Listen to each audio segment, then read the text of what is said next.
ایک صحابی کی بیگم نے پیغام بھیجا، یا رسول اللہ میرا خامد مر رہا ہے، کلمہ نہیں پڑھ رہا۔ صحابی ہو کے کلمہ نہیں پڑھ رہا، کمال صحابی۔ اب بھاگ کے گئے، ہم نے کہا بیٹا کلمہ پڑھ، پڑھوانے والے نبی، پڑھنے والا صحابی۔ کہا جی پڑھا نہیں جاتا، بول رہا ہے کلمہ نہیں پڑھا جا رہا۔ ہم نے کہا کیا ہو؟ کہا جی بس پڑھا نہیں جاتا۔ آپ نے فرمایا اس کے والدین میں کون زندہ ہے؟ کہا جی ماں زندہ ہے۔ تو آپ نے کہا اس کی ماں کو بلاؤ، اور ماں آ گئی۔ آپ نے فرمایا علقمہ کی ماں تو بیٹے سے ناراض تو نہیں؟ سننا بچوں، غور سے سننا، یہ بچیاں بھی غور سے سننا۔ کہا جی میں ناراض ہوں، ناراض ہوں۔ کہا تجھے کیا ناراضگی ہے؟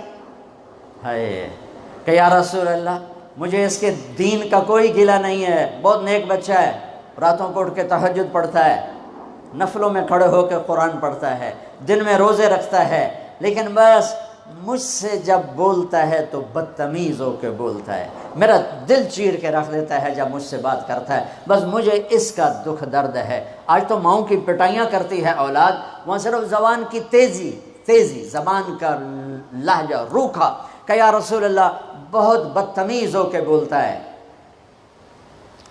آپ نے فرمایا معاف کرو گی؟ کہ جی نہیں چاہتا۔ آپ نے فرمایا میں آگ لگاؤں تو سفارش کرو گی؟ کہا جی آگ میں تو نہیں دیکھ سکتی، سفارش کروں گی۔ آپ نے فرمایا اگر تو نے معاف نہ کیا تو یہ مرتے ہی اللہ کی آگ میں جلے گا، اس کو صحابی ہونا بھی جہنم سے نہیں کوئی بچا سکتا۔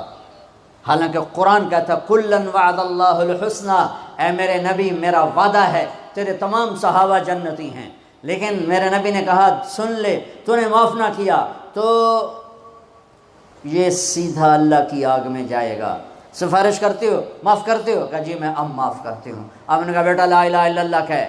اس نے کہا لا الہ الا اللہ اور جان نکل گئی۔